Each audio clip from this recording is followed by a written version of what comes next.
Oh, yeah.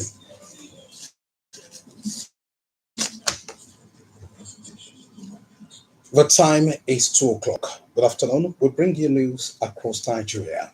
My name is Temitope Babalola. The presidency this Thursday defended the sack of some ministers by President Bola, saying the sack was based on Nigerians' scorecard and empirical facts. The special advisor to the president on information and strategy, Mr. Bayo Ononuga, let us out in an interview with newsmen in Abuja.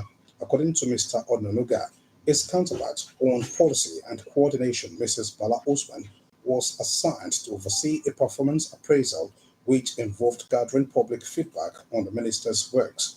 She noted she also defended the president's decision to appoint 7 new ministers to his cabinet, stressing that the government needs a lot of hands to tackle the problem that the country is facing. The chairman of the Red Chamber of the National Assembly ad hoc committee investigating activities at the Ajakuta Steel Company Limited and the National Iron Ore Mining Company, Itapo, in Kogi State, has asserted that it is high time the jinx surrounding Ajakuta Steel was broken. The committee, led by Senator Adeniyi Adegbonmire, made the statement at a meeting with the workers and management of the company, and noted that the visit was aimed at gaining an understanding of the situation and gathering first-hand information. In a related development, the federal government's technical subcommittee on dam evaluation has assured members of the public that the Gubi Dam in Bauchi State is in a satisfactory condition following an inspection on Wednesday. The subcommittee, led by the Director of Dams and Reservoir Operations at the Ministry of Water Resources, Engineer Aliu Ibrahim, conducted the assessment as part of a nationwide evaluation of dams. Addressing newsmen, Engineer Ibrahim said that the reason for the evaluation of the dams across the country followed the collapse of a structure in Alau Dam in Borno State. That the committee would not comment on the internal condition of the dam until further assessments are complete. Eratom Government and is advising residents of flood-prone areas affected by the recent release of water from Oyon Dam to relocate to higher ground in line with its earlier warning. In a statement on Wednesday, the Commissioner for Environment, Mr. Ola Oresoya, informed that the flooding in the areas was as a result of the release of excess water by the Ogun River Basin Development Authority from the Oyo Dam, while noting that the release of excess water from the dam is unavoidable to avert damage that might lead to unpleasant consequences. Mr. Oresoya assured residents of the areas that the flood water would start receding significantly from Friday through waterways and watercourses. The affected areas are Isheri, Riverview Estate, Oshoron Estate, Opik Estate, Arepo, Akute, Alagbole, Orimerumu, and Magboro. The man piloting the affairs of the conference, Governor Usman Ododo, says the state remains an oil producing state as crude oil has been found in commercial quantity in Alamaboro local government of the state. He, however, expressed displeasure that despite the discovery of crude oil in commercial quantity in Kogi, the state does not enjoy the 13% derivation and all the benefits given to other oil producing states in the country.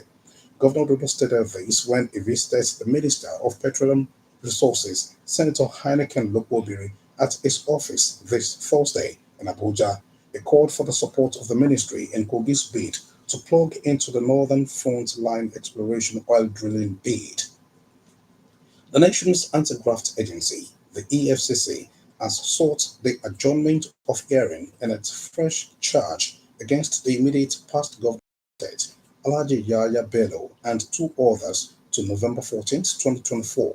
At the hearing, counsel to the commission, Mr. Rotimi Oyedepo, said the court issued public summons against Alhaji Bello, directing that same be published at, and that the charge be pasted. The trial judge, Justice Marian Aneni, however, interjected, stating that she did not ask that the charge be pasted, only the summons. Justice Aneni subsequently adjourned to 14th and 28th November for response of the first defendants to summons and or arraignment. The Ogun State government midweek said it has mapped out strategy to increase internally generated revenue to accommodate the increase in the annual budget. This is as it hinted that the 2025 budget will be increased to 1 trillion naira compared to 703.03 billion naira recorded this year. Governor Babalola made this known during the town hall meeting on the 2025 to 2027 medium-term expenditure framework (MTEF) and the 2025 budget held at Ijebu, represented by the Chief Economic Advisor and Commissioner for Finance, Mr. Dapo Okubadejo. The governor, while assuring the residents of improved budget performance next year, said the increase in the annual budget would afford the government the opportunity to invest more capital in infrastructure, education, health, youth empowerment, and other sectors for the benefit of the people of the state. On health, nursing mothers should ensure that they adhere strictly to the routine vaccination of their children to keep polio at bay.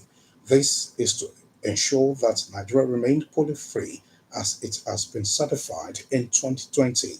A pediatric nurse and the Assistant Director of Nursing at the Federal Medical Center, Abeokuta, Mrs. Olufumilola Adekunle, stated this in an interview on the occasion of the World Polio Day being observed this Thursday. She listed the necessary vaccines for a child to include BCG, which is the first vaccine for a child at birth or as soon as possible after birth. The second is the oral polio vaccine (OPV), which is given at birth and at 6, 10, and 14 weeks of age. Diphtheria, pertussis, tetanus (DPT) at 6, 10, and 14 weeks of age, as well as hepatitis B at birth, 6 and 14 weeks, and measles at 9 months. The theme of this year's World Polio Day is a global mission to reach every child. The 2024 Ayongalu Day celebration, tagged Iron Fest 2024, holds between this Thursday and Sunday.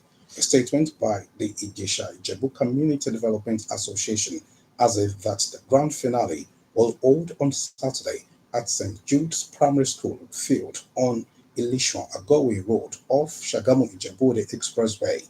It adds that the program, which will commence at 9 in the morning, will feature launching of 50 billion naira education endowment fund, while the APC Southwest Zonal Women Leader, Honorable Yetunde Adesoya, is the chairperson of the day. The statement also felicitates the Anyogelu of Odu Anyogalu Oba Isaac Adekoya, the entire sons and daughters of Ijesha Jebu on the occasion. And also sports, Nigeria's Super Eagles moved up from 39th to 36th position in the latest FIFA Men's World Ranking released this. The three-time African champion also moved up from 6th to 4th position in Africa.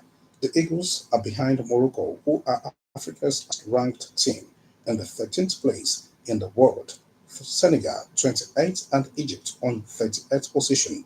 Meanwhile, world champions Argentina are still top, while France and Spain complete the top three. Now to the dear departed, the death of Olaiwola Ogunbayo has been announced.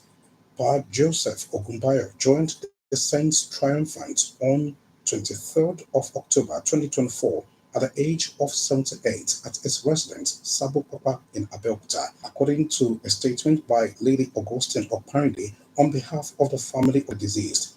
The burial arrangement will be announced later. Pa Ogunbayo is survived by wife, children, and great grandchildren.